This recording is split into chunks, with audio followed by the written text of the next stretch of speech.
ikut berpartisipasi, ikut hadir dalam acara pada malam hari ini. Dan juga diucapkan terima kasih banyak juga yang sudah menyumbangkan ataupun yang sudah membawa makanan. Semoga ibu-ibu semuanya dan bapak-bapak juga selalu lancar rezekinya dan pastinya diberkahi oleh Allah Subhanahu wa taala.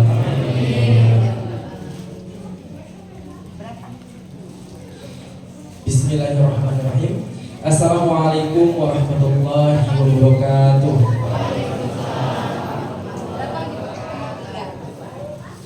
Alhamdulillahirabbil alamin wa bihi nasta'inu ala umuri dunya waddin. Wassalatu wassalamu ala asrofil anbiya'i wal mursalin wa ala alihi wa sahbihi ajma'in. Asyhadu an la ilaha illallah wahdahu la syarikalah wa asyhadu anna Muhammadan abduhu wa rasuluhu nabiyya ba'd. Allahumma sholli ala sayyidina Muhammadin wa ala ali sayyidina Muhammad. Yang kami muliakan serta kami tazimi Kiai Haji Muhammad Ali Wibowo LC MPDI, yang kami hormati Bapak Lurah Kelurahan Warangwangi ataupun yang mewakili, yang kami hormati Bapak Ketua Lingkungan, Bapak RT 16, Bapak Sumomo dan Bapak Manca, yang kami hormati Ketua Masjid Al-Barkah beserta jajaran pengurusnya, yang kami hormati tokoh agama, tokoh masyarakat, dan mohon maaf belum bisa kami sebutkan satu persatu, dan bapak-bapak serta ibu-ibu dan hadirin sekalian yang insya Allah dimuliakan oleh Allah Subhanahu wa taala. Alhamdulillahirabbil alamin, puji syukur atas kehadiran Allah Subhanahu wa taala yang telah memberikan kita banyak nikmat, baik dari nikmat kesehatan, nikmat kesempatan, dan yang paling penting nikmat iman dan nikmat Islam, sehingga kita masih diberikan kesempatan dalam memperingati acara Tahun Baru Islam 1 Muharram 1447 Hijriah di masjid kita yang tercinta ini, yaitu Masjid Al-Barkah. Salawat serta salam semoga selalu dicurahkan kepada baginda besar kita, yakni Nabi Muhammad Sallallahu Alaihi Wasallam. Semoga insya Allah kita semua umatnya akan mendapatkan syafaatnya di akhirat nanti. Amin ya rabbal alamin. Bapak-bapak, ibu-ibu serta hadirin sekalian yang rahimahullah, perkenalkan saya Muhammad Supraviro, dan saya akan bertugas sebagai Master of Ceremony pada acara Tahun Baru Islam 1 Muharram 1447 Hijriah pada malam hari ini. Merupakan suatu hormatan besar bagi saya untuk memandu jalannya acara dari awal hingga akhir nantinya. Adapun susunan acara pada malam hari ini yaitu yang pertama pembukaan, yang kedua pembacaan ayat suci Al-Quran, yang ketiga sambutan, yang keempat acara inti kita yaitu kajian akbar, acara kelima doa, dan yang terakhir adalah baiklah hadirin sekalian rahimahullah, memasuki acara kita yang pertama yaitu pembukaan. Marilah kita buka acara peringatan Tahun Baru Islam 1 Muharram 1447 Hijriah pada malam hari ini dengan sama-sama membaca surat Al-Fatihah.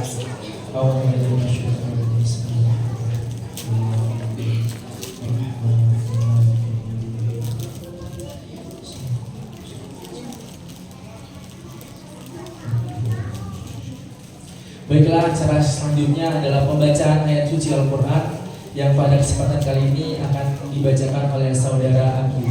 Kepadanya kami persilakan.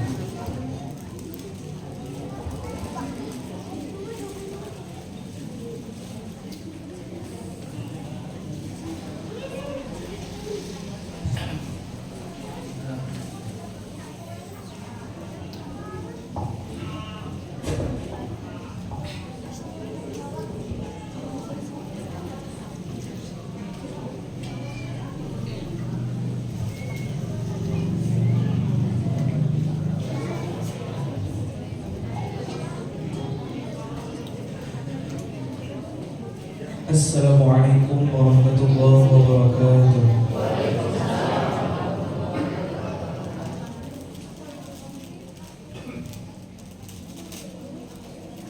A'udzu billahi minasy syaithanir rajim.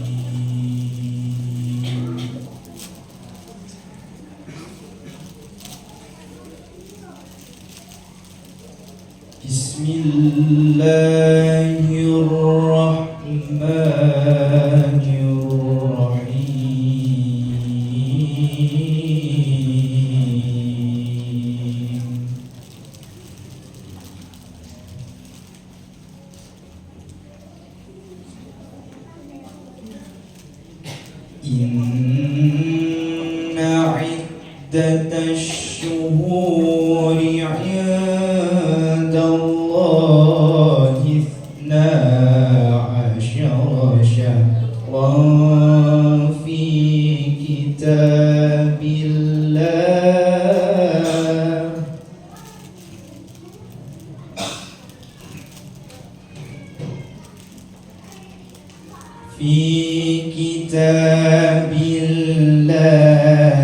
yawma khalaqas samawati wal ardh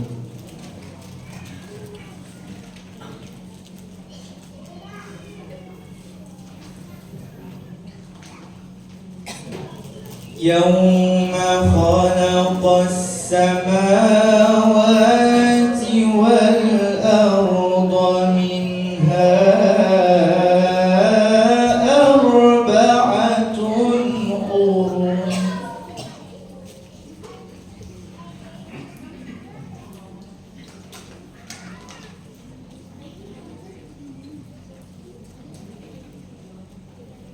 dzalika ad-dinul qayyim fala tadhlimu fihinna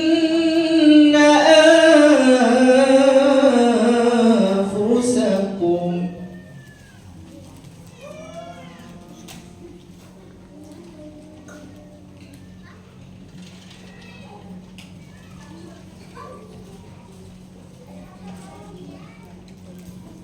wa qatilul musyrikina kaffatan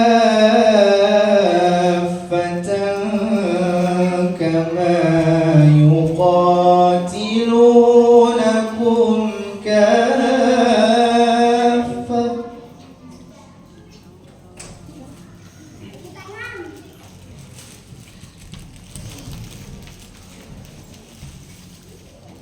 wa'lamu anna Allaha ma'al muttaqin.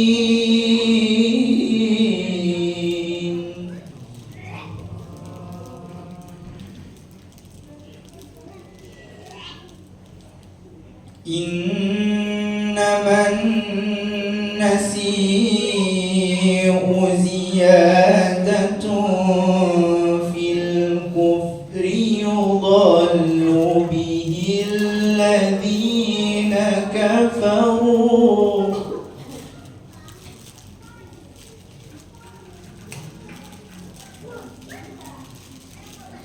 alladzina kafaru yuhillunahu 'aman wa yuharrimunahu 'aman liyuwaqi'u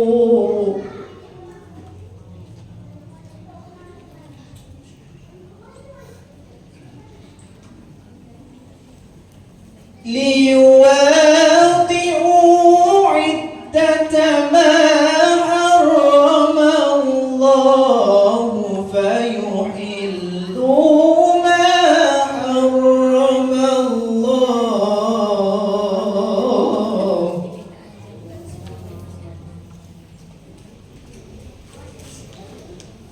Zuyyina lahum su'u a'malihim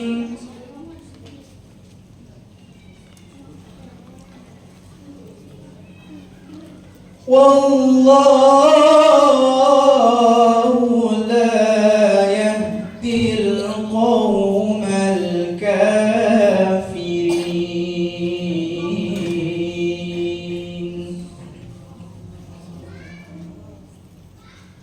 Sadaqallahul azim.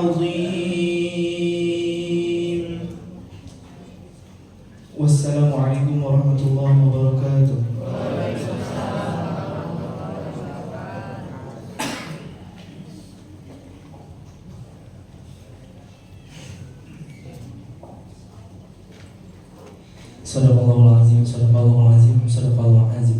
Semoga yang membaca dan kita yang mendengarkan akan mendapatkan pahala dari Allah Subhanahu wa taala. Amin.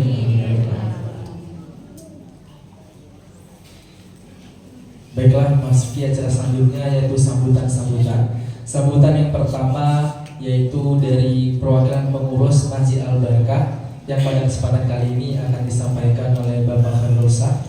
Kepadanya kami persilahkan.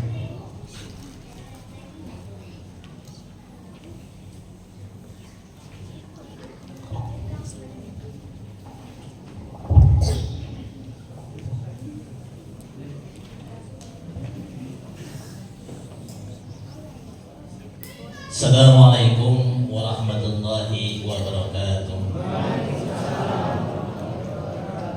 Alhamdulillahi rabbil alamin allazi an'amana bi ni'matil iman wal islam. Asyhadu an la ilaha illallah wahdahu la syarika lah wa asyhadu anna Muhammadan abduhu wa rasulan nabiyya ba'da. Allahumma shalli wa sallim wa barik ala sayyidina Muhammadin wa ala alihi wa sahbihi wa man tabi'ahum bi ihsan, amma ba'd. Yang kami hormati dan kami muliakan Al-Mukarram Bapak Ustadz Ari Wibowo, yang kami muliakan juga Ketua Takmir Masjid Al-Barakah, dan kami hormati Ketua Lingkungan Bapak Lurah atau mewakilinya, Bapak RT, ibu-ibu, terutama jamaah Masjid Al-Barakah yang insya Allah kita semua dimuliakan Allah Subhanahu wa taala. Amin ya rabbal alamin. Segala puji syukur pada Allah Subhanahu wa taala atas limpahan karunia dari Allah kepada kita semua. Alhamdulillah kita masih bersama-sama ikut melaksanakan muamalah peringatan 1 Muharram. Mudah-mudahan nanti Al-Mukarram yang akan membawakan tausiah kepada kita semua dapat kita cermati, dapat kita bawa pulang sebagai oleh-oleh kita, tidak hanya didengar masuk kuping kanan, masuk keluar kuping kiri. Bertahun-tahun kita melaksanakan acara seperti ini, seyogyanya lah 1 atau 2 yang kita dapatkan untuk dibawa pulang.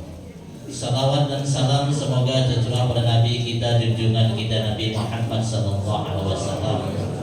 Mudah-mudahan kita semua termasuk hamba Allah nanti di yaumil akhir tetap diistiqomahkan di dalam barisan-barisan Rasulullah yang insya Allah mendapat syafaat dari baginda Rasulullah SAW.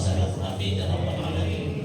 Bapak Ibu jamaah rahimahullah, mewakili Ketua Takmir kita, tentu saja yang pertama-tama kami mengucapkan syukur alhamdulillah, terima kasih yang sebesar-besarnya kepada bapak-bapak, ibu-ibu yang telah berpartisipasi, tentu saja terkhusus kepada ibu-ibu pengajian Masjid Al-Barakah, saudara-saudari Risma dan Rismawati yang telah bersusah payah, yang selalu di garis depan untuk ikut melaksanakan acara-acara hari-hari besar Islam. Mudah-mudahan ibu-ibu pengajian dan adik-adik Rismawati yang dilakukan pada malam hari ini insya Allah mendapat balasan tersimpal, balasan ilmu hidayah, balasan amal tentu saja dari Allah Subhanahu wa taala. Amin ya rabbal alamin. Kemudian tentu saja kami selaku takmir begitu banyak kesalahan di sana sini, mungkin dalam menyambut bapak-bapak jamaah, terkhusus pada Al-Mukarram Bapak Ustadz Ali Bawong, ada kesalahan atau kesilapan, dan mungkin saja yang kami sediakan yaitu berupa snack atau apapun nanti yang akan disedekahkan kepada bapak dan ibu, ada yang kurang berkenan, untuk itu kami mohon maaf yang sebesar-besarnya. Dan terakhir kami berharap semoga saja dalam setiap tahun kita mengadakan acara-acara sebesar seperti ini, mudah-mudahan meningkatkan dari silaturahim kita di antara sesama umat muslim, dan mudah-mudahan meningkatkan keimanan dan ketakwaan kita kepada Allah Subhanahu wa taala untuk kita berhijrah sesuai dengan tema pada malam hari ini, berhijrah dari keburukan menjadi kebaikan, dari segala hal wasangka yang merugikan menjadi kebaikan buat kita semua. Amin ya rabbal alamin. Mohon maaf atas segala kehilapan dan kata-kata tutur kata yang tidak berkenan. Billahi taufiq wal hidayah. Assalamualaikum warahmatullahi wabarakatuh.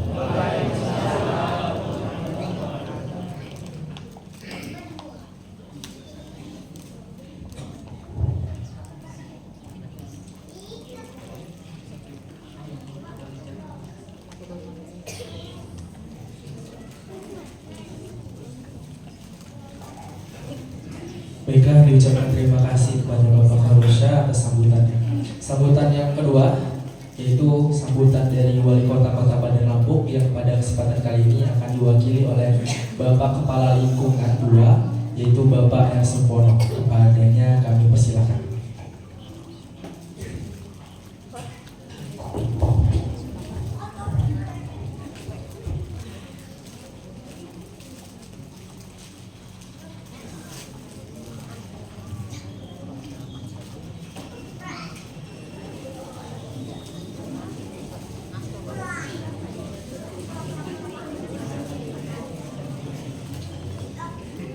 Assalamualaikum warahmatullahi wabarakatuh.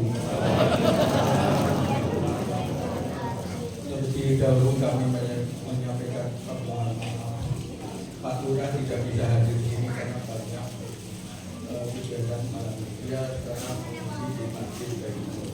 Jadi kami diperjalanan untuk melaksanakan. Assalamualaikum warahmatullahi wabarakatuh. Kabipun yang saya hormati Bapak Putra Kiai Haji Muhammad Arif Wibowo LDMI, para alim ulama, ustadz dan ustadzah, pengurus masjid Pak Yusri Yusuf R, para pemuka masyarakat, tokoh agama, tokoh pemuda, undangan yang berbahagia. Puji dan syukur kita persembahkan kepada Allah SWT, Tuhan yang Maha Esa. Hingga saat ini kita masih diberikan kesehatan dan kesempatan untuk melaksanakan ibadah dengan sebaik-baiknya. Sholawat dan salam semoga tercurahkan selalu kepada junjungan kita Muhammad. Semoga kita mendapat rahmat dan jaminan. Bapak Ibu yang kami hormati, pada kesempatan ini kita kembali melaksanakan peringatan tahun baru Islam 1447 tahun baru Islam adalah titik tolak perubahan sejarah peradaban Islam.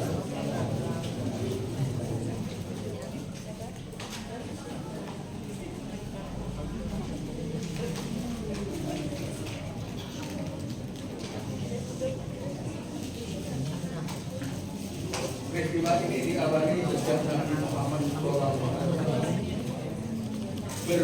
berhijrah atau berpindah tempat dari kota Mekah atau yang sekarang dikenal dengan nama Madinah.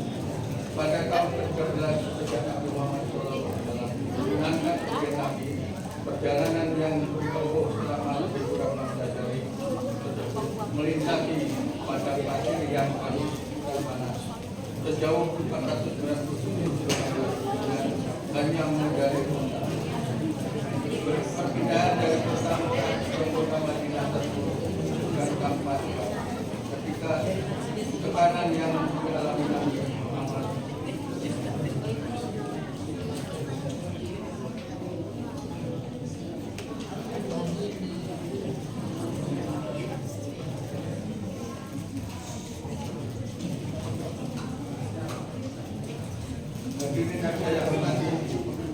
di zaman sekarang memiliki makna yang lebih luas daripada sekedar perpindahan fisik dari satu tempat ke tempat lain. Bicarakan ini lebih kepada upaya untuk merubah kondisi yang lebih baik secara pribadi, keluarga, masyarakat, dan semua aspek kehidupan lainnya. Secara pribadi adalah upaya peningkatan kapasitas diri dalam keilmuan, ibadah, dan kepedulian kepada sesama. Secara keluarga adalah upaya untuk meningkatkan keadaan keluarga untuk maju dan berdaya saing.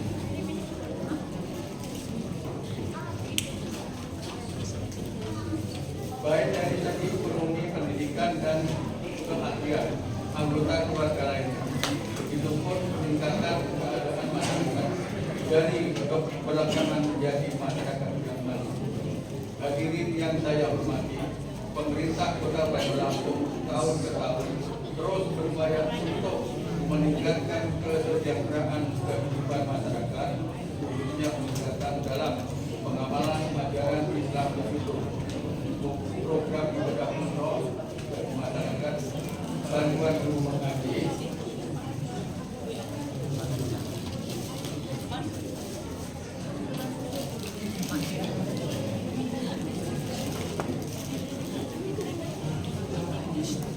pada tempat ini juga kami mengajak Bapak Ibu keluarga masyarakat Desa Bandar Lampung untuk terus menjaga ketertiban dan keamanan di Kota Bandar Lampung.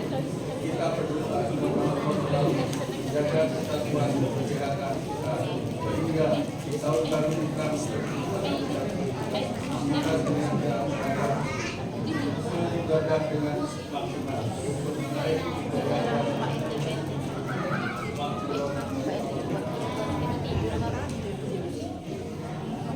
yang sambutan ini disampaikan antara mengucapkan tangan. Wassalamualaikum warahmatullahi wabarakatuh. 28 Juni 2020 Wali Kota Bandar Lampung.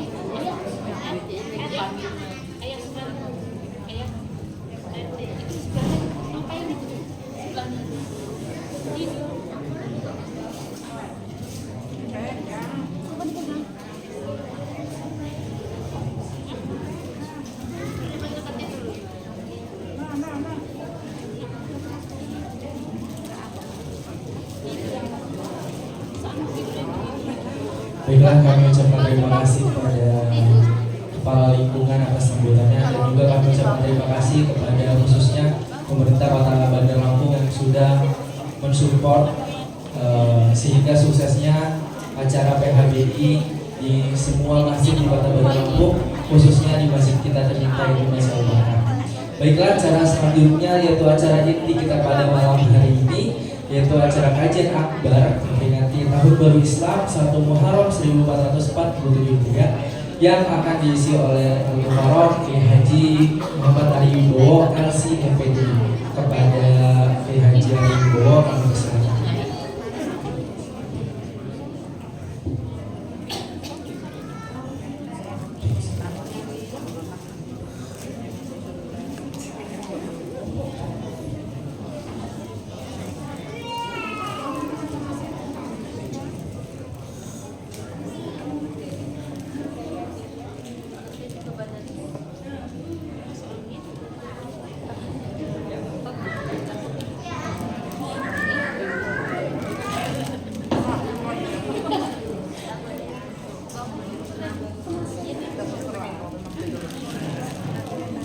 Assalamualaikum warahmatullahi wabarakatuh.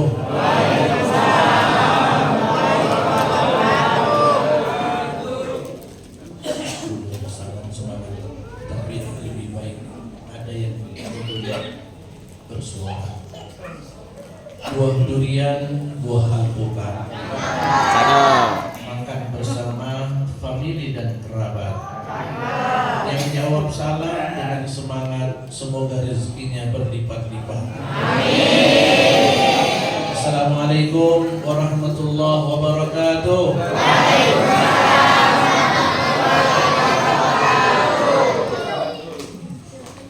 Jalan-jalan ke kota Mekah. Jangan lupa mampir ke Madinah.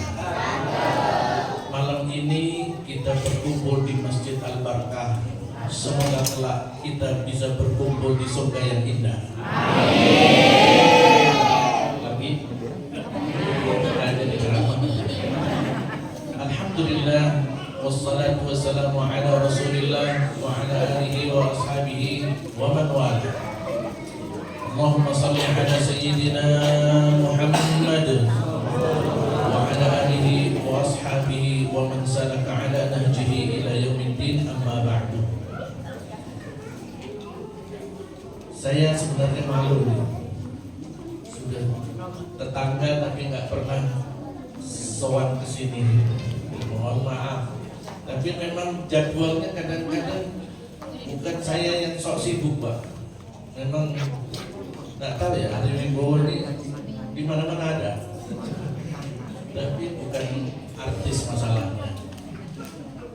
Jadi saya kenalin dulu dah, daripada nanti ada yang ulang siapa itu orang, nggak enak kan.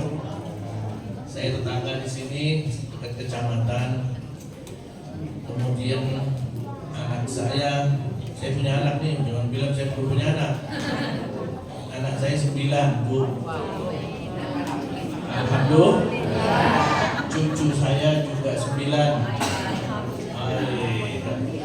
Udah cukup, jangan dilanjutin lagi. Sudah. Istri 1 di Bandar Lampung. Cukup. Bapak Ibu sekalian yang dirahmati Allah Ta'ala, mudah-mudahan pertemuan ini mendapatkan berkah dari Allah dan ridho dari Allah Ta'ala. Amin. Ini adalah momentum hijrah. Kita sekarang sudah berganti tahun. Tahun berapa sekarang? 1447. Rupanya melek semua nih. 47. Insyaallah, berarti peristiwa hijrah ini sudah hampir 1500 tahun. Artinya risalah Nabi ini juga sudah 1500, hampir 1500 tahun. Malah sebenarnya sudah lewat, karena hijrah itu di tahun 53, Rasulullah umurnya 53. Karena sudah tidak mungkin lagi tinggal di Madinah, tinggal di kota Makkah, tekanan demi tekanan, 13 tahun mendapatkan risalah, menyampaikan kiri kanan dakwah terlalu berat. Akhirnya Rasulullah diminta supaya pindah saja, nggak apa-apa, pindah. Tapi bedanya kalau Rasulullah, karena memang itu perintah Allah Ta'ala, dan ternyata perpindahan beliau ke Madinah atau Yathrib, yang dulu namanya Yathrib, membuahkan hasil yang sangat luar biasa. Mekah, Madinah itu walaupun jaraknya cuma 450 km, tapi karakter masyarakatnya terbentuk karena lingkungan. Jadi kalau di Mekah itu banyak pasir dan batu-batu. Gunungnya pun juga nggak ada yang ada pohon coklat, pohon kopi, nggak ada. Gunungnya gunung batu. Itu di Mekah. Sampai kambing dan onta pun kalau di sana makan bingung cari makan apa. Kalau nggak dikasih makan, sampai tisu pun kalau bisa dimakan. Ibu-ibu kalau habis usap-usap muka itu dikasihnya kambing, karena mau dia. Apapun dimakan sama kambing di sana. Itu kalau di Mekah. Jadi semua di Mekah itu memang hidupnya keras, karena memang lingkungannya juga keras, orang-orangnya juga keras. Berbeda dengan Madinah yang penuh dengan sejuk, dengan pohon-pohon, banyak kebun, banyak hijau-hijauan, dan karakter masyarakatnya juga lembut karena banyak pohon. Itu akan membentuk karakter dari orang-orang di sana. Dan ternyata Islam, jangankan Rasulullah berangkat, belum berangkat saja masyarakat Madinah sudah menerima Islam.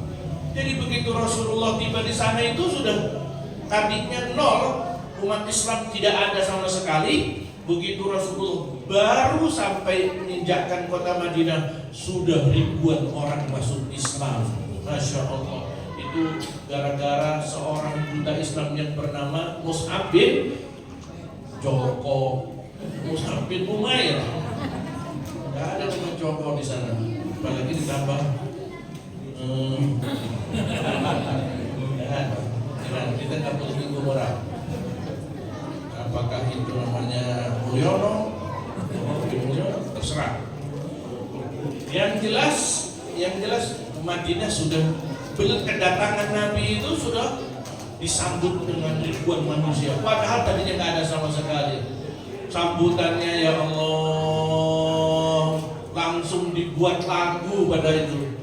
Tala'al badru alaina min thaniyatil wada' wajaba syukru alaina madahani ladida. Wah, sambutlah muncul bulan purnama bagi kita. Wah, ternyata semuanya Islam sudah menyebar demikian luas. Begitulah Islam sesuai dengan karakter masyarakatnya. Yang hatinya lembut biasanya pasti akan menerima agama Islam. Yang hatinya keras cepat mati. Ya, karena benar-benar marah simbol bacot. Oleh karena itu Rasulullah sendiri itu mengingatkan kita dimanapun kita tinggal, jangan sampai hati kita itu keras dah. Orang kalau hatinya itu sudah keras, dia sulit menerima nasihat, sulit mendapatkan masukan, sulit untuk menerima taujih-taujih dan pesan-pesan ilahi. Tanda-tandanya apa Ustaz? Hati yang keras itu. Betul, hati itu bukan hati yang fisik kita, bukan. Hati yang dimaksudkan adalah di mana di situ tempat orang menghayati sesuatu, memikirkan sesuatu, akal lah, boleh dibilang akal. Boleh dibilang akal.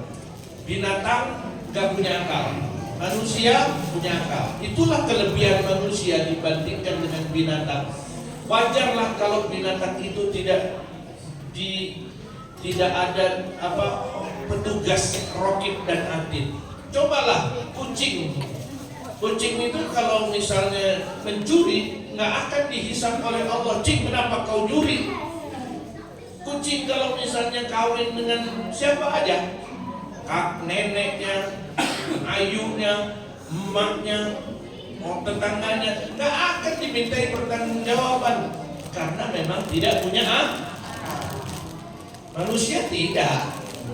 Apapun pelanggaran disiapkan oleh Allah petugas yang bernama ma yalfidhu min qaulin illa ladaihi raqibun atid. Allah bilang raqib dan atid selalu mencatat kita, selalu mencatat apapun yang lahiriah kita dan yang ada di dalam hati kita, dicatat oleh Allah Ta'ala. Jadi kalau ditanya kau dulu pernah melakukan ini atau tidak, mulut kita bisa mengatakan tidak, tapi malaikat punya catatan yang ada di dalam hati. BB-nya, barang buktinya langsung ditunjukkan. Mulut gak bisa ngomong. Kau punya ijazah enggak? Gak bisa kita ngomong gak punya. Mulut bisa bohong. Punya, asli dah. Gak bisa kita. Mau bohong gak bisa. Itu di akhirat. Oleh karena itu beruntunglah orang Islam. Memang Allah itu adil. Coba kalau dunia itu selesainya dunia adalah selesainya kehidupan, mungkin Allah gak adil. Tapi alhamdulillah adanya akhirat, hari yang menentukan, hari yang keadilan yang seadil-adilnya itu ada nanti di akhirat. Jadi kalau di dunia kita belum dapatkan keadilan, ya Allah, saya dizalimi terus di dunia ini, ya Allah, nggak masalah. Ya Allah, saya belum mendapatkan keadilan, ya Allah, nggak masalah. Ya Allah, saya difitnah terus, ya Allah, nggak masalah. Karena nanti di akhirat itu akan ada namanya yaumul hisab, hari yang akan menentukan audit seseorang apakah dulu pernah melakukan A, B, C akan diaudit oleh Allah satu dan semua akan dipanggil oleh Allah dalam gelar perkara. Dalam gelar perkara. Maka dalam hadis Nabi itu disebutkan orang akan dipanggil oleh Allah satu demi satu berhadapan dengan Allah tanpa terjemah, tanpa penerjemah, tanpa lawyer, tanpa jaksa, tanpa ada siapapun yang akan mendampinginya. Karena yang akan menjadi saksi bukanlah orang lain, tapi yang akan menjadi saksi adalah tangan dan kakinya. Tangannya yang akan berbicara dan kakinya akan menjadi saksi. Kan ayatnya apa bapak-bapak sekalian, malam Jumat sering dibaca. Al-yawma nakhtimu ala afwahihim wa tukallimuna aydihim wa tashhadu arjuluhum bima kanu. Wih, apa Quran semua Bapak ya? Wah, kayak santri-santri saya nih. Nah, cuma itu aja hafal. Gak apa-apa, mendingan harus ada yang dihafalin. Hari ini kata Allah Ta'ala, nakhtimu ala afwahihim, mulut dikunci, cekrek, gak bisa ngomong, mau ngomong gak bisa ngomong. Wa tukallimuna aydihim, tangan akan diberi hak oleh Allah. Ngomong kau tangan, bukan tangan orang lain. Semua yang tidak mungkin di dunia, di akhirat akan mungkin. Semua yang mustahil di dunia, di akhirat tidak mustahil. Tangan kiri kanan berbicara, ngomong, mulut gak bisa ngomong. Betul ya Allah. Wa tashhadu arjuluhum, dan kaki mereka sendiri yang akan menjadi saksi. Iya, saya saksinya. Nah, lo mau kemana lagi coba? Kalau sekarang menghadirkan saksi, saksi malah bingung, malah lu juga lupa saksinya. Benar nggak ya? Sudahlah. Kalau di dunia ini penuh dengan sandiwara, sampai ada yang buat lagu dunia ini apa? Semua apa benar? Manggung sandiwara. Untuk saya jadi ustaz. Kalau saya nggak jadi ustaz, jadi artis. Ya Allah karim. Maka dari itu jangan sampai kita menjadi orang yang kata Nabi dungu. Jadi orang yang dungu itu yaitu tadi, setiap peristiwa pergantian tahun kita tidak semakin baik. Dari yang tidak baik usahakan menjadi baik, dari yang sudah baik usahakan lebih baik. Terus bagaimana kita orang baik? Kalaupun kita nggak ngerti Pancasila dan turunannya pun, kalau kita Islamnya baik, insya Allah kita sudah melaksanakan nilai-nilai Pancasila. Justru mereka yang ngaku-ngaku Pancasila, malah mungkin Pancasila nggak hafal dia. Saya Pancasila harga mati, NKRI harga mati, Pancasila nggak hafal. Kadang-kadang dapat duit dari Pancasila, tapi tidak melaksanakan nilai-nilai Pancasila. Indah Pancasila itu yang membuat juga kiai-kiai besar. Nilai-nilai Pancasila itu sebenarnya baik, maka menjadi orang baik, nanamnya baik, maka panennya juga akan baik. Jadi siapa menanam buah mangga, pohon mangga, dia akan mendapatkan buah mangga. Mungkin nanam mangga munculnya durian. Nggak mungkin nggak nanam apa-apa kok munculnya jadi saya mau nanam. Nggak ada cerita itu. Maka orang-orang yang menjadi baik menurut agama, masyarakat juga baik, menjadi orang yang bermanfaat untuk masyarakat, wow dia. Kalaupun nanti dia dipanggil oleh Allah Ta'ala, sudah nyaman dia. Jadi kita ini semuanya juga bakalan satu demi satu dipanggil oleh Allah Ta'ala. Kalau di Masjid Al-Barakah ini tiap bulan ada yang dipanggil gak namanya? Serius ini. Giliran aja kita nanti bakal dipanggil di Masjid Al-Barakah. Saya mungkin gak dipanggil di Al-Barakah, masjid lain maksudnya. Ya, dengan hati-hati kalau ada Assalamualaikum warahmatullahi wabarakatuh. Habis itu biasanya apa? Inna lillahi wa inna ilaihi raji'un. Siapa ini? Padahal kita juga bakalan dipanggil. Semua yang hadir di sini akan dipanggil oleh Allah tanpa terkecuali. Mungkin Bapak Ibu duluan, saya belakangan. Atau saya nanti dulu, Bapak Ibu duluan. Ala kulli hal, mereka yang sudah dipanggil oleh Allah Ta'ala itu sampai Allah ceritakan, untung nih Pak kita jadi orang Islam. Bu, agama Islam itu menceritakan tahapan-tahapan manusia dari lahir sampai berjumpa dengan Allah Ta'ala. Dari lahir, kanak-kanak, remaja, mulai dewasa, menjadi orang tua, itu disebutkan oleh Allah di dalam Al-Quran.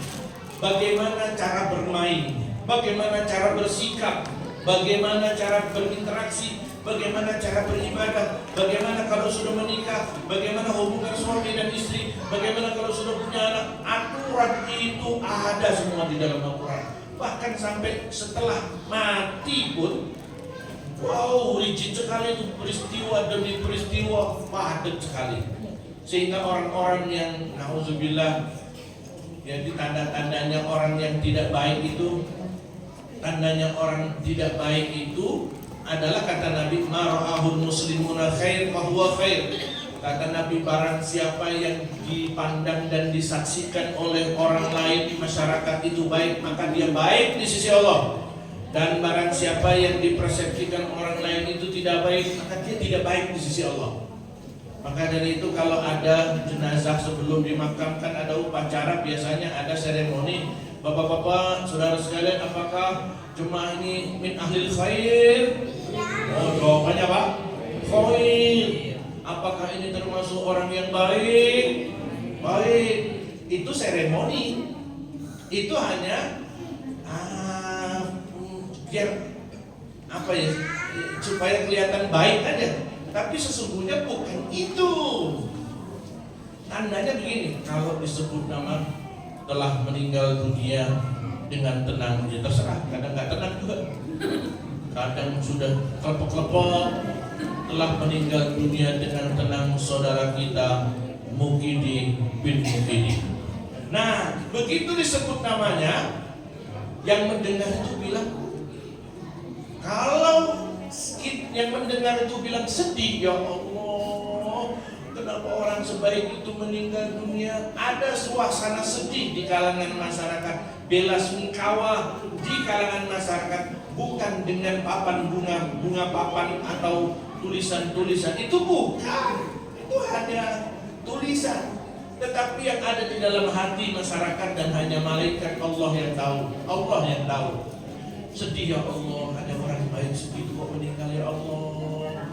Apalagi sampai nangis. Wah, itu bukti nyata kebaikan. Tapi kadang-kadang hadis itu dipakai, ada orang meninggal, nyewa santri 10 orang, kau nangis ya, disewa dibayar untuk nangis. Itu juga bukan, ijak-ijak coba itu, nggak benar. Jadi kalau sampai ada orang meninggal kok sekelilingnya sedih dan menangis, itulah tanda orang-orang yang husnul. Jadilah engkau ketika engkau dilahirkan ke dunia, kau menangis.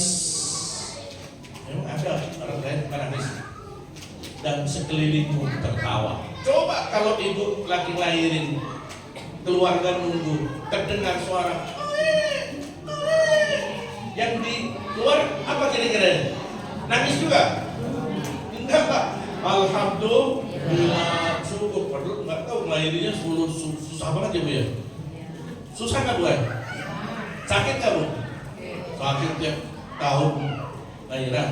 Sakit nggak sama sunat Pak? Sunat itu sakit loh Bu.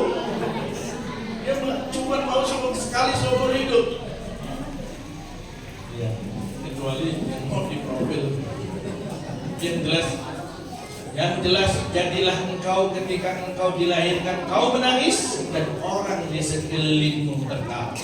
Dan jangan menjadi orang yang ketika kau dilahirkan kau tidak menangis, apalagi nggak menangis, saudara mesti nangis malah. Udah lahir, kok nggak ada suara?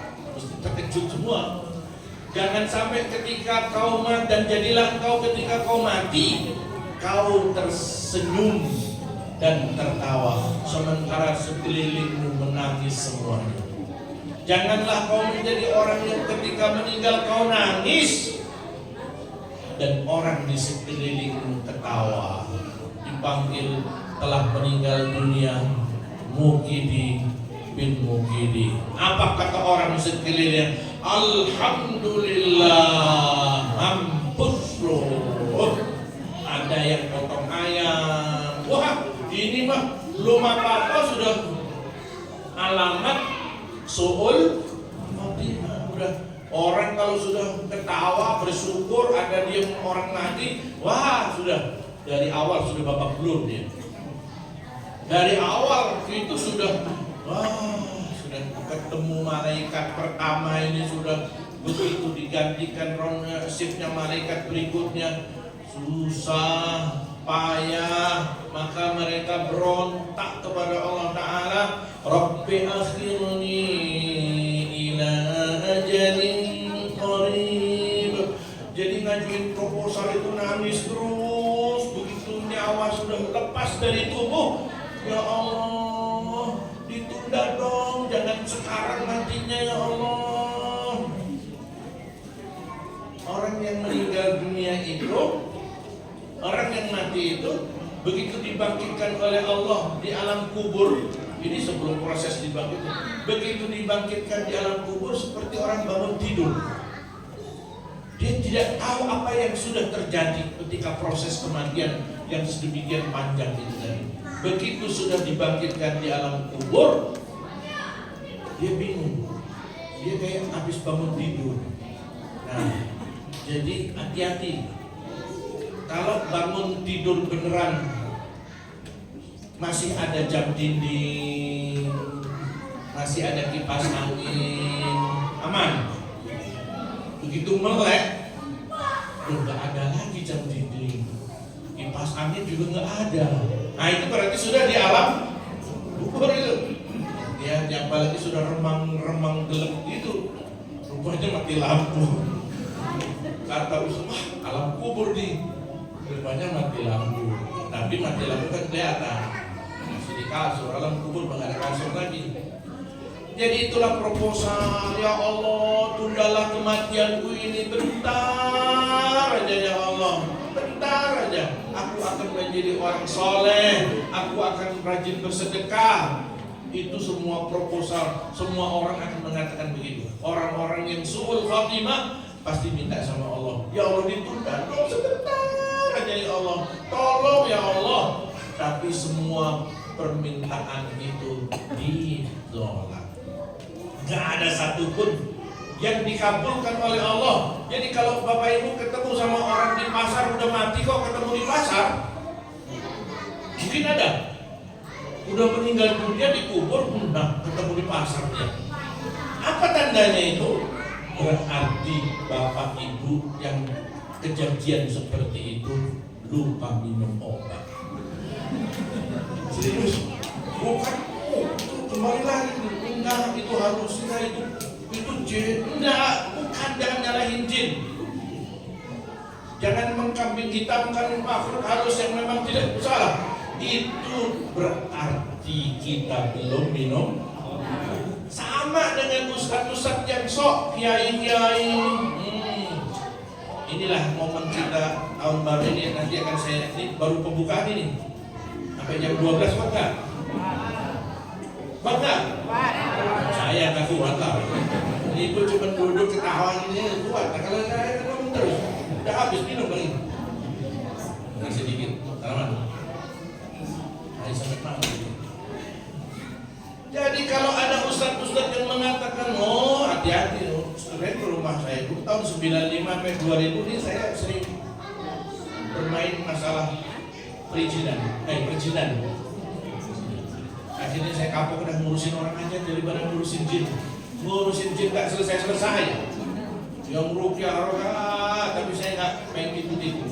Kalau ada ustadz yang mengatakan, oh di situ ada, atau Atau orang yang indigo.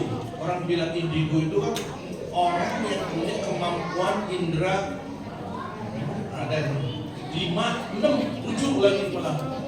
Ada yang datang ke rumah juga sudah banyak, Ustaz, tolong Ustaz, kenapa? Saya melihat sesuatu yang tidak dilihat oleh orang lain. Apa yang kau lihat? Itu di atas nasi ada orang pakai baju putih, rambutnya panjang, dada-dada Ustaz. Saya kadang di kamar mandi juga dilihat ada orang seperti itu di kamar itu, nggak nyaman. Orang yang katanya indigo bisa melihat sesuatu yang tidak dilihat orang lain itu bukan keistimewaan, bukan karunia, bukan karunia. Kalau memang dia melihat beneran, jangan dibawa ke ustaz, jangan dibawa ke kiai, jangan dibawa ke tabib, jangan dibawa ke rumah sakit Abdul Muluk, tapi rumah sakit rumah nyawa. Kalau ada ustaz yang bilang, oh di situ tuh ada tuh jin, nah itu jinnya lagi begini wajah begini. Itu dua kemungkinan kalau ada kiai ustaz yang mengatakan begitu. Saya nggak peduli apakah itu ustaz kondang atau kondangan, terkenal atau tidak, artis ustaz. Kalau ada kiai ustaz yang mengatakan bisa melihat jin, itu zamannya Umar bin Khattab sudah dipotong lehernya ini. Bukan leher ayam, leher orang itu yang ngomong gitu. Tapi hari ini kalau masih mengatakan begitu, berarti ada dua kemungkinan. Kemungkinan pertama bahwa dia pendusta, bohong. Karena Allah Subhanahu wa ta'ala sendiri yang mengatakan, innahum yarawka min haitsu la tarawnahum, bahwa jin itu yang Allah ciptakan dari nar, dari api itu bisa melihat manusia, bisa melihat kita, tapi kita tidak mampu melihat jin. Kalau itu jin lebih mulia, tidak. Nanti dulu kita pembahasannya hanya sampai di sini. Jin sekarang ini, mungkin di sini ada jin, yakin di sini banyak jin yang melihat kita. Betul nggak jin? Coba kiri kanan, kalau ada dulunya nggak nempel di karpet, ini manusia semua kan?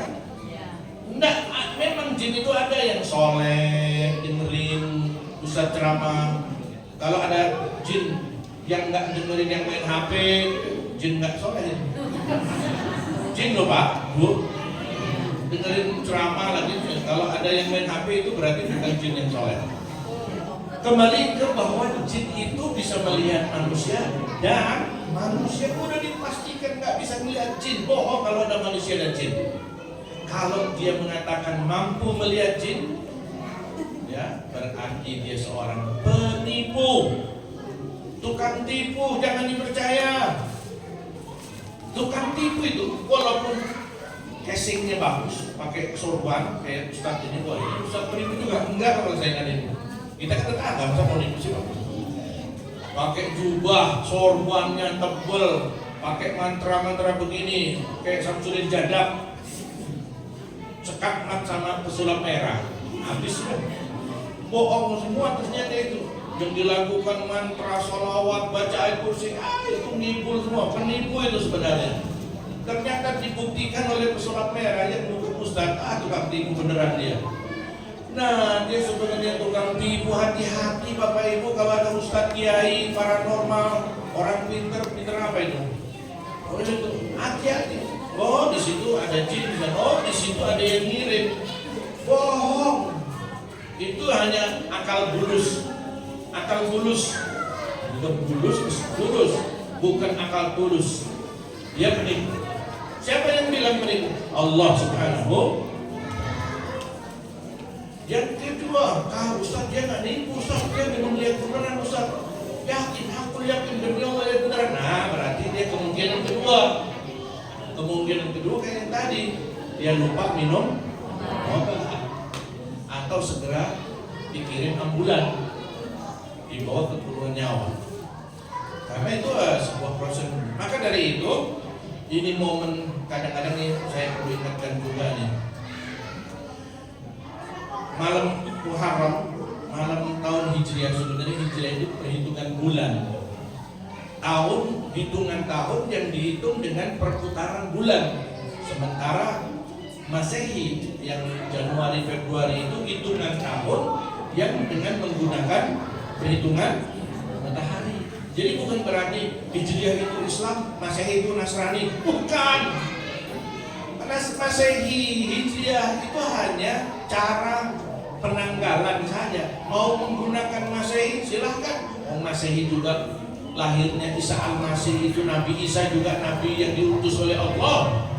Dan Allah sendiri pun juga mengatakan di dalam surat Yunus, "Walladzi ja'ala asy-syamsa ضياء والقمر نورا وقدره منازل لتعلموا عدد السنين والحساب. Allah ciptakan matahari, Allah ciptakan bulan itu supaya kalian bisa menghitung penanggalan itu semua. Allah sudah mengatakan pilih saja, mau pakai bilangan, mau pakai bulan juga silahkan, mau pakai hitungan matahari silakan, karena itu diakui semua di dalam Al-Quran. Jadi yang kesimpulannya saja begini, kebiasaan kita sebagian umat Islam itu kalau tahun Muharram, orang Jawa bilang Suro, maka kalau di Jawa itu di Solo pusatnya itu ada seekor kiai. Ya, bukan seorang kiai. Karena di sana itu kiai itu ada seekor, sebuah, secangkir. Jadi kiai di sana itu memang rotok nama kiai di Solo itu. Kalau di sini kiai. Kalau di sana seekor kiai itu Kiai Slamet pas malam Jumat kemarin datang dari pelosok kota-kota, ribuan manusia ke sana hanya ingin menyaksikan kirap kebo bule yang namanya Kiai Slamet. Itu kalau kebo malam tanggal 1 Suro sebenarnya mereka keliru juga. Muharram itu hitungannya lewat bukan jam 00 pergantian tanggal. Kalau menggunakan hitungan bulan itu pergantian hari dari maghrib. Maka kalau ada Idul Adha, Idul Fitri itu begitu sudah terdengar suara azan maghrib, Allahu Akbar, Allahu Akbar, maka langsung berganti hari, takbiran. Kalau Idul Fitri Ramadan selesai, berarti habis maghrib Allahu Akbar, Allahu Akbar, Allahu Akbar. Itu sudah masuk hari raya. Masuk hari raya. Itu kalau hitungan bulan. Tapi kalau hitungan matahari memang jam 24.00. Di sana itu Kiai Slamet itu kalau dikira jalan kebo itu di jalan, begitu keboknya makan makanan kaki lima, oh senang bener, alhamdulillah laris dagangan. Begitu sudah kenyang kan keboknya namanya kebo, kalau udah kenyang ngapain? Nah itulah. Nah begitu keluar itu yang dari belakang jadi rebutan. Orang berebut, kalau yang dapat tuh yang nggak dapat nangis. Ada yang pernah ikut rebutnya?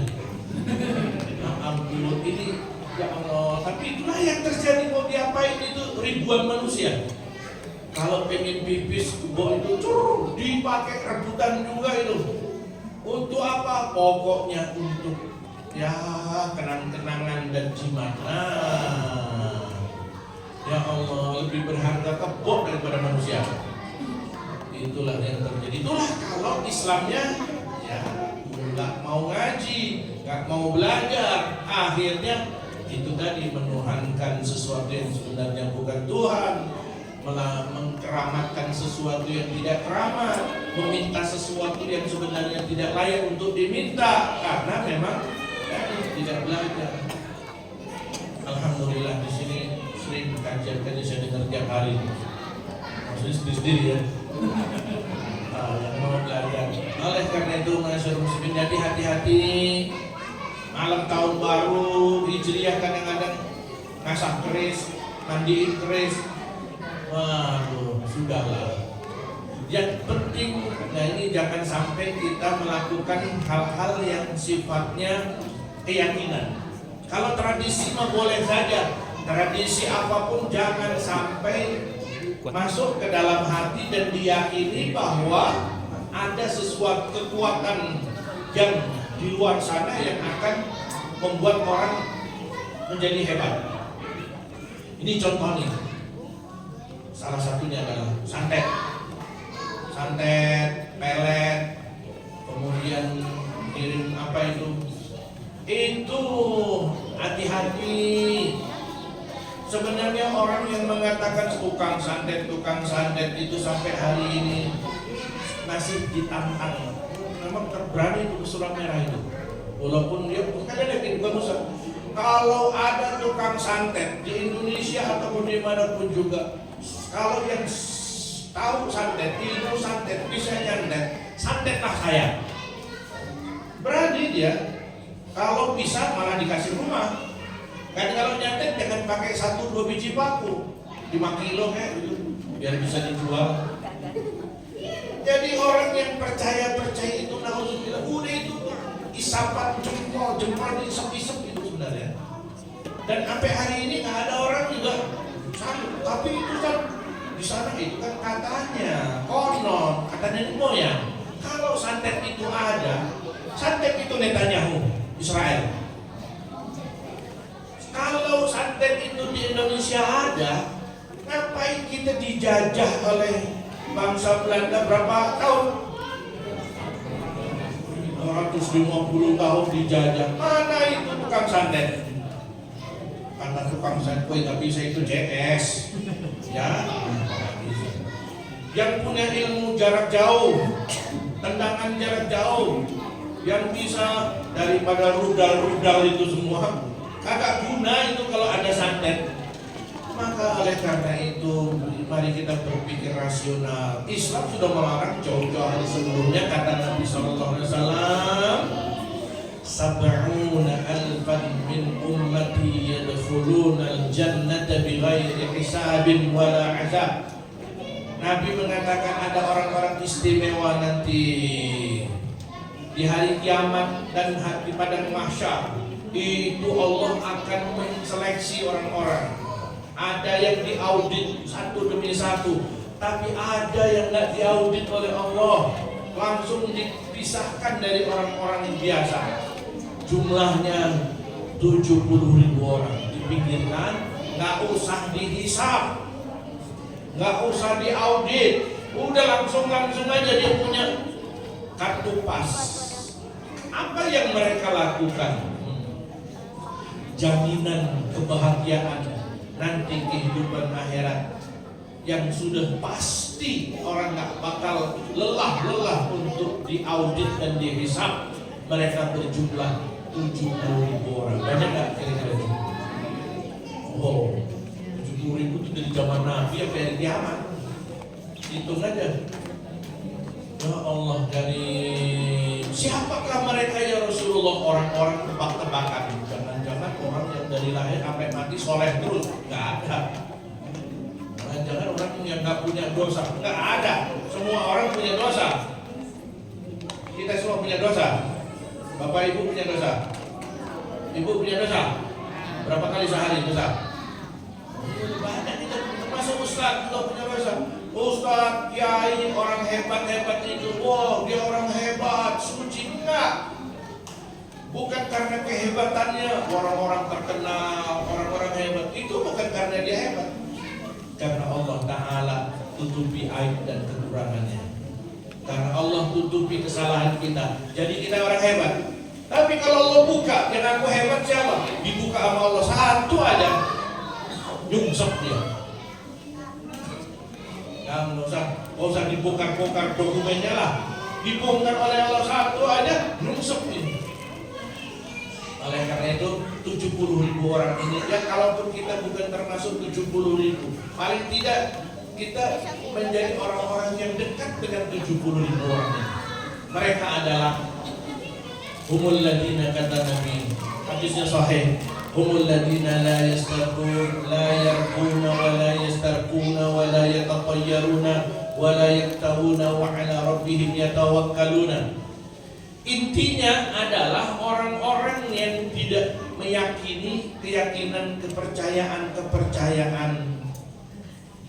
burung. Kabar burung. Kabar Kata nenek moyang. Neneknya siapa? Kata nenek moyang. Nah, kalau sudah yakin dengan kata nenek moyang, yakin dengan ramalan-ramalan, bintang Virgo nasibnya begini-begini, dipercaya, nggak masuk 70.000. Yakin dengan omongan orang, katanya kalau supaya pas hajatan, supaya nggak turun hujan di saat hajatan, biasanya apa yang dilakukan masyarakat? Sebagian masyarakat supaya nggak turun hujan. Hah? Udah pernah kayaknya Pak ya? Ya pernah, mungkin ada yang cabai, bawang, atau yang CD dia taruh di atas genteng. Kenapa di atas genteng? Tolak hujan. Memang mereka takut sama CD. Ini CD orang dewasa. Nah, itu keyakinan itu yang merusak akidah. Gak masuk 70.000 orang. Kepada Allah dia tidak bertawakal. Gak ada hubungannya antara CD dan hujan. Apakah malaikat no, jangan di situ ada CD, pindahin hujan. Gak bisa. Apalagi pakai pawang. Hujan kok pakai pawang. Ini yang gila siapa? Mirip dengan waktu Porkas dan SJSB. Yang hidup di zaman Porkas siapa ya? Rambutnya putih-putih. Oh, itu kan orang saking gilanya. Orang gila itu ditanya, woi Kang, yang keluar nomor berapa? Padahal dia gila. Jadi menanyakan sesuatu kepada orang gila. Kata orang gila, kau gila ya?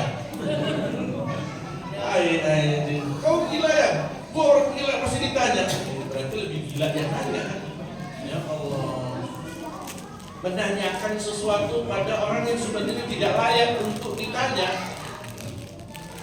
Jadi kepercayaan, keyakinan yang konon, katanya, kata orang tua yang kalau benar sih nggak masalah. Kalau yang masih rasional ya, Pak, misalnya herbal.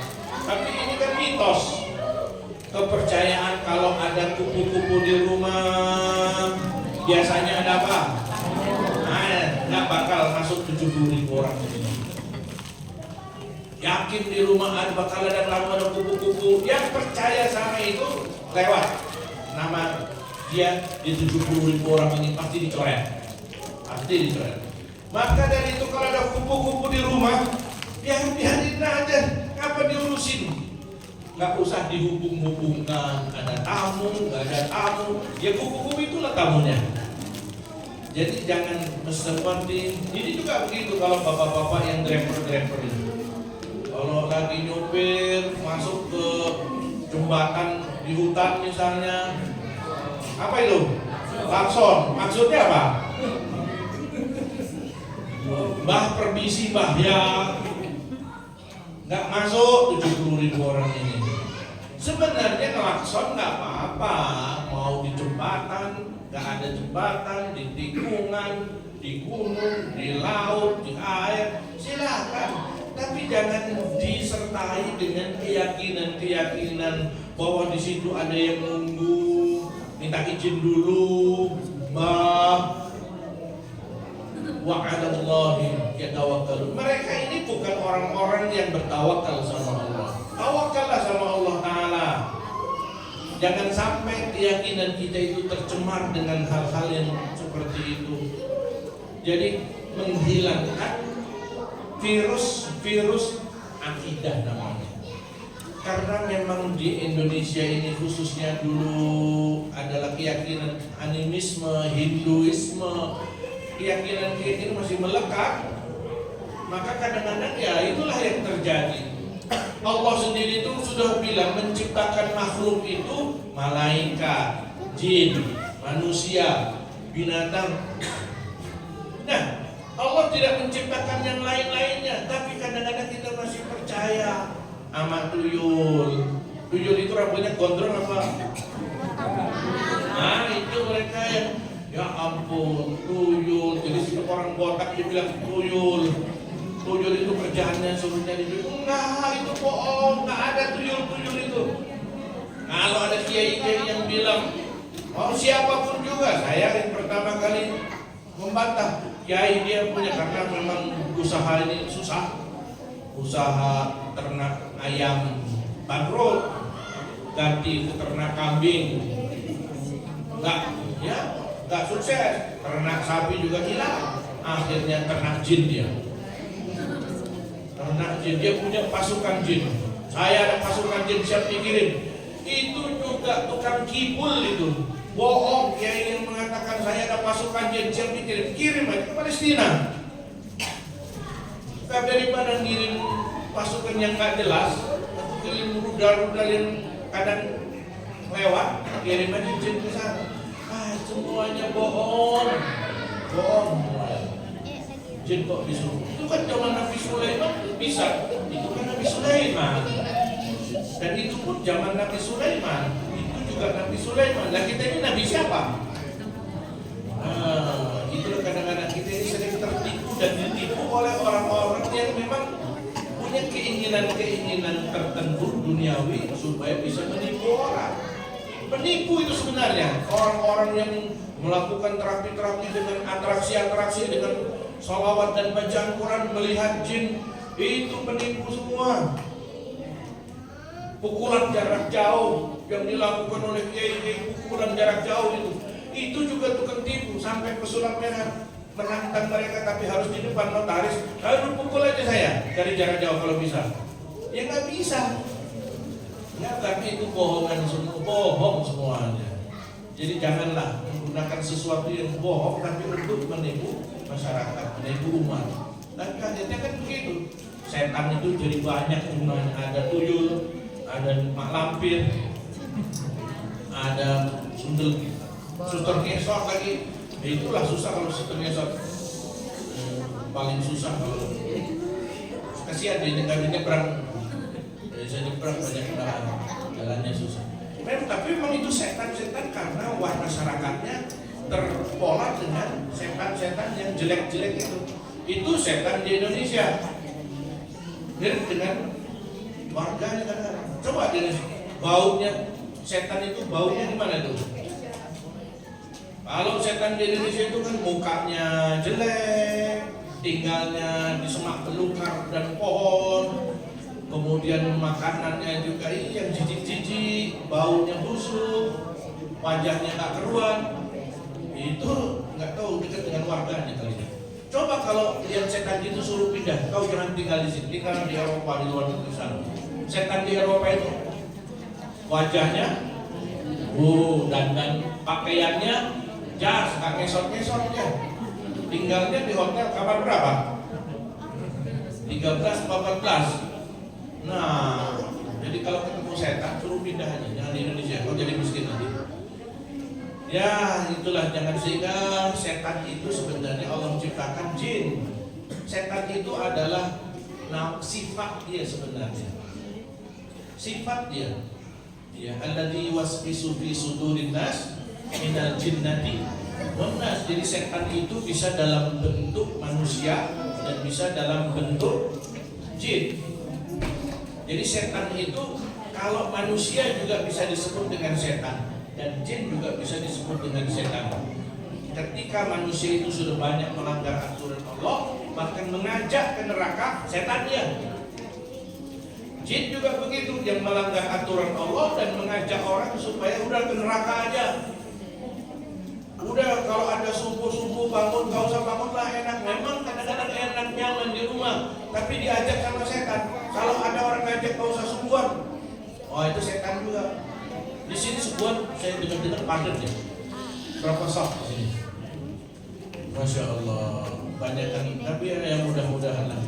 Ini paling berat memang sholat subuh, sholat isya. Jaminan itu subuh sama isya. Kalau yang lain nggak jaminan. Nabi bilang siapa yang subuh sama isya di masjid, sudahlah, langsung dicatat orang mukmin dia. Tapi kalau bukan subuh sama isya nggak dicatat. Iya. Sholat subuh kesiangan, sholat zuhur sibuk nian, sholat asar masih masih di jalan maghrib isya, ada yang kecapean, ketiduran. Allahul kafi, Rabbunal kafi, qasadnal kafi, wajadnal kafi, likulil wafanal kafi, wa ni'mal kafi. Alhamdulillah ya bareng-bareng. Allahul kafi, Rabbunal kafi, qasadnal kafi, wajadnal kafi, likulil kafi, kafanal kafi, wa ni'mal kafi. Alhamdulillah. Allah. Itulah memang beda bahagianya orang mukmin sama bahagianya orang setengah mukmin. Setengah mukmin itu kadang mukmin kadang kagak. Kemudian bahagianya orang kafir.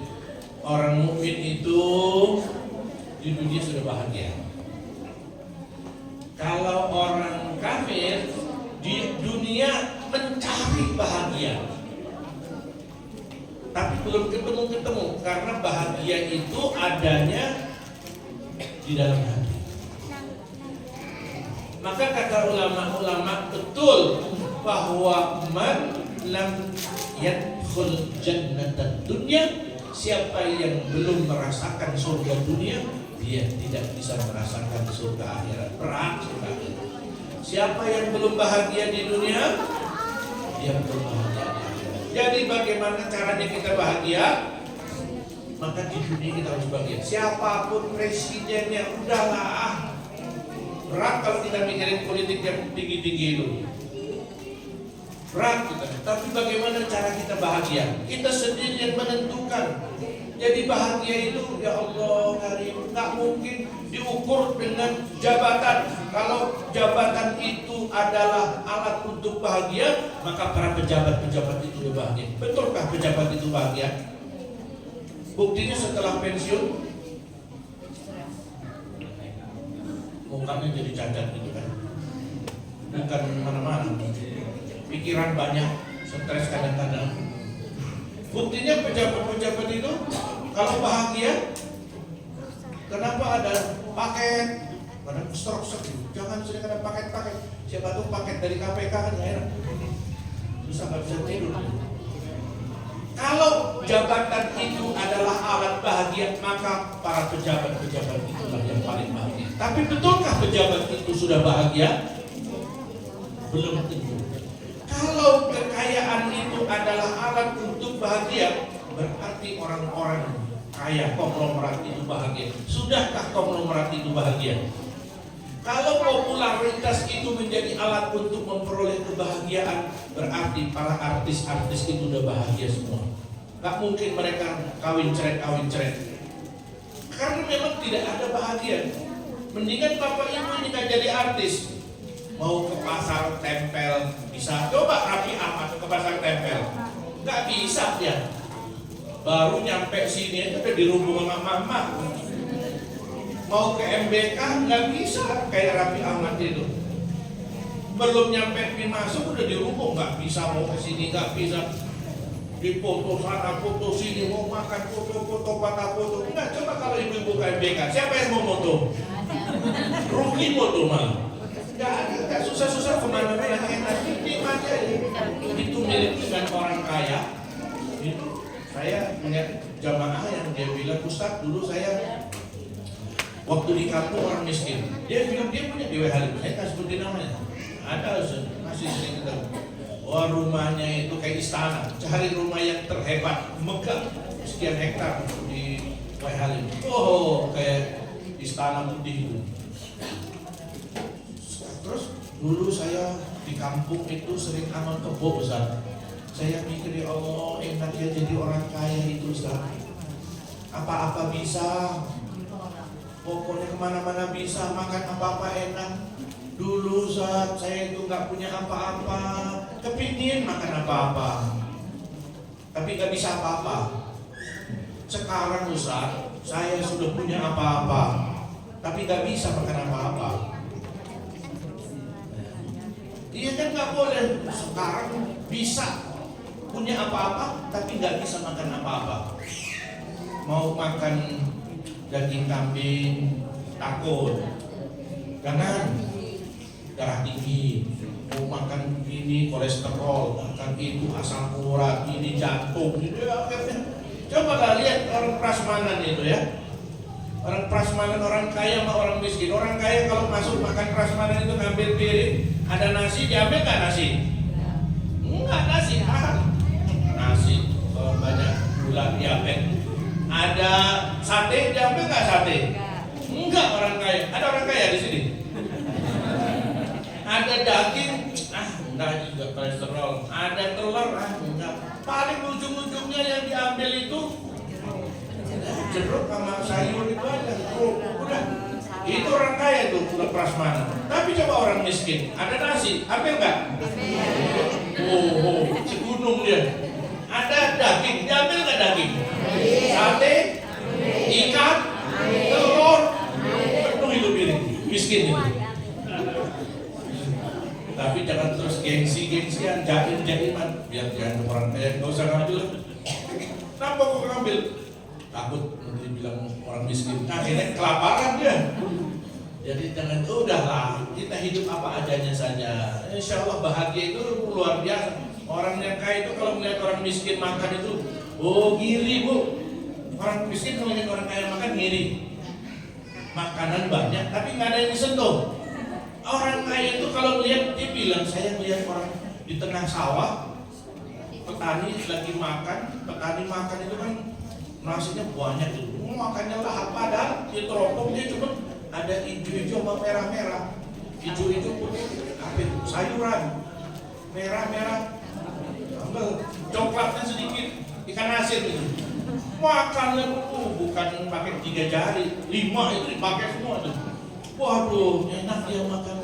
Itulah bedanya orang kaya sama orang miskin. Orang kaya itu punya apa-apa, tapi nggak bisa makan apa-apa. Orang miskin itu nggak punya apa-apa, tapi bisa makan. Pilih mana kira-kira? Pilih punya apa-apa, nggak bisa makan apa-apa. Tidak punya apa-apa, tapi bisa makan apa-apa. Pilih mana bu? Nah, pilih yang enak. Ada pilihan cuma 2, kaya sama miskin. Jadi kalau masih bisa makan apa-apa, miskin berarti dia. Itu aja udah. Kalau sudah nggak bisa makan apa-apa, orang kaya dia. Itu rata-rata begitu. Ya udah level kadang-kadang. Tapi itulah nikmat, bahagia. Itu bisa makan apa-apa, bisa tidak makan apa-apa, bisa makan enak, bisa enggak. Bahagia. Dan bahagia itu ada di dalam hati. Walaupun makan cuma pakai daun, sambal, sedikit ayam bakar, nikmatnya luar biasa. Ya Allah. Alhamdulillah, disyukuri saja. Semua itu kalau disyukuri indah. Itu memang kalau ngomong enak, tapi kalau prakteknya yang susah. Kayak orang ustaz itu lagi ceramah di khotib Jumat, sabar itu adalah pahalanya besar. Lagi khutbah Jumat. Pokoknya apapun masalahnya sabar, itulah kuncinya. Musibah apapun jangan lekas marah, sabar. Pulang dari Jumatan, sendalnya hilang. Marah nih, masjid ini gimana ini sendal hilang dulu. Kata jemaah, sabar Pak Ustaz. Kata penceramah tadi itu pahalanya besar. Memang berat kalau sabar itu besar pahalanya, tapi berat. Nah yang jelas begini tadi, yang pertama saya simpulkan bahwa bulan Hijriah, bulan Muharram perpindahan ini kita harus menjadi orang yang lebih baik supaya kita tidak dijauhkan dari 70.000 orang, di mana orang-orang yang punya keyakinan sihir itu jangan dipercaya, sudahlah, nggak ada itu sihir. Zaman Nabi Musa sendiri, ya, sihir itu nggak nyata, sugesti, kayak Ferdian mensugesti Po Alpa sama si Ajis Gagap, itu sugesti semua. Dan Allah mengatakan tukang sihir itu sugesti. Ketika tukang sihir dikumpulkan dengan Nabi Musa di lapangan, disaksikan oleh orang banyak, tukang sihir bertanya, Musa, siapa yang mulai duluan? Kau dulu apa aku dulu? Kata Nabi Musa, qala aku, kalian dulu mulai. falamma alqaw sa'aru a'yunan nasi wastarhabuhum wa ja'u bi sihrin 'adzim. Begitu tukang sihir itu ngasih tahu kepada orang-orang, "Woi, orang-orang ketahuilah bahwa ini tali-tali ini kalau saya lemparkan, kita lemparkan ke depan, maka tali itu akan berubah menjadi ular." Begitu. Sebenarnya dia bukan merubah tali menjadi ular, nggak mungkin. Jangankan membuat ular, buat lalat aja kata Allah Ta'ala di surat Al-Baqarah kagak bisa, apalagi merubah tali menjadi. Maka Allah bilang, saharu a'yunan nas, tukang sihir itu mensugesti mata orang supaya seolah-olah tali itu berubah menjadi ular. Begitu tali dilempar, wah ngejerit semua ular, padahal sugesti saja. Nabi Musa pun sampai ikut tersugesti, takut ya Allah, tali jadi ular, gimana kalau ular ini menyerang. Ketakutannya semakin jadi karena disugesti sama tukang sihir tadi.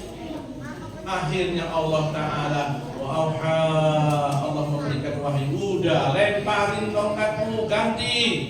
Begitu tongkat dilemparkan, karena ini mukjizat. Tukang sihir pun juga sudah biasa, paling disugesti jadi ular juga. Tapi ternyata tidak. Mereka yang sudah menutup otak mereka dari sugesti Musa, ternyata dilihat tongkat itu berubah menjadi ular beneran. Ya, fa idza hiya thu'banun mubin. Ternyata tongkat itu berubah menjadi thu'ban. Thu'ban itu ular raksasa. Mubin, nyata ularnya. Bukan hanya ular yang nyata, tukang sihir itu sudah kaget, kelepok-kelepok. Apalagi ular itu makan semua tali-tali yang katanya jadi ular, disikat habis, dibersihkan. Tukang sihir sudah tidak mampu lagi untuk membendung kenyataan, bukan fiktif ini tadi. Akhirnya fasajadu, sujudlah mereka semua, kalah dengan Nabi Musa. Jadi sekali lagi, Islam tidak mempercayai adanya kekuatan-kekuatan gaib kecuali kekuatan Allah Subhanahu. Tawakal aja kepada Allah, serahkan aja kepada Allah. Apakah itu nanti akan diganggu oleh jin? Karena jin itu tidak kelihatan. Dalam tafsir Ibnu Katsir, melawan makhluk yang tidak kelihatan itu jangan dipaksakan dengan mencari bantuan jin yang lain. Melawan makhluk yang tidak kelihatan itu mintalah bantuan zat yang bisa melihat jin, tapi jin tidak mampu melihat zat tersebut, yaitu minta bantuan kepada Allah. Allah akan menyelesaikannya.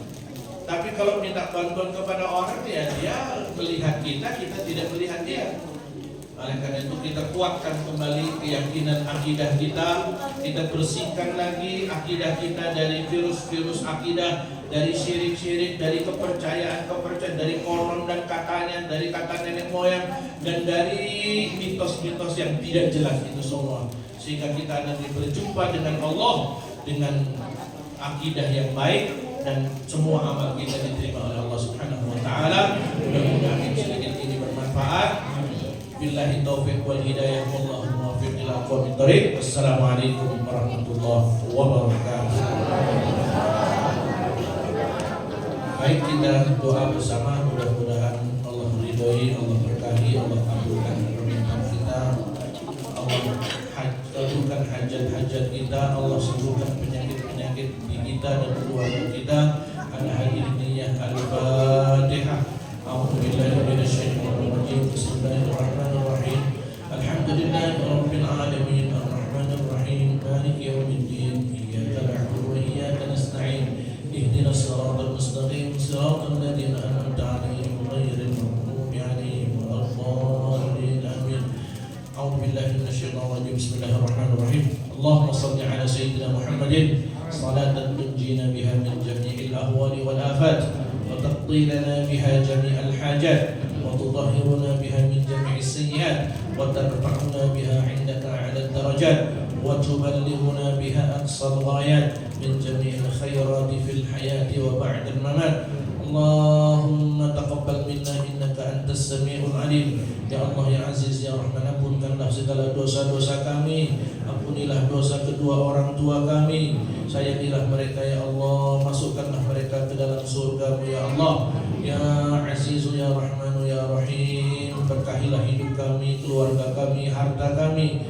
Allahumma inna nas'aluka husnal khatimah wa na'udzu bika min su'il khatimah. Rabbana atina fid dunya hasanah wa fil akhirati hasanah wa qina adzaban nar. Wa sallallahu ala sayyidina Muhammadin walhamdulillahi rabbil alamin.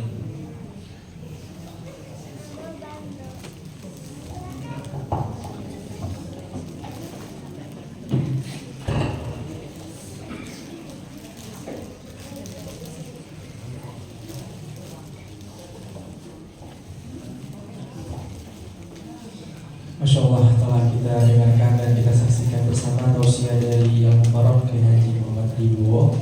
Semoga harapannya di tahun baru Islam 1447 Hijriah ini kita semua akan menjadi dan bisa menjadi pribadi yang lebih baik lagi, dan di tahun-tahun berikutnya nanti. Amin amin ya rabbal alamin.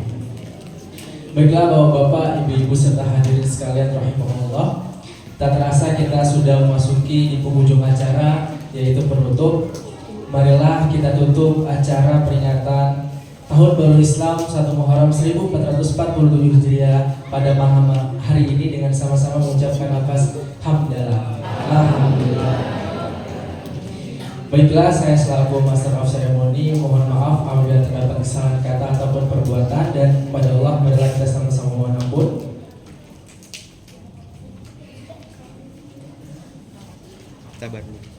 Dan sebelum saya tutup, untuk ibu-ibu serta para jemaah juga jangan lupa untuk mengambil berkat yang telah disediakan di belakang. Baiklah, saya akhiri. Wabillahi taufiq wal hidayah. Wassalamualaikum warahmatullahi wabarakatuh.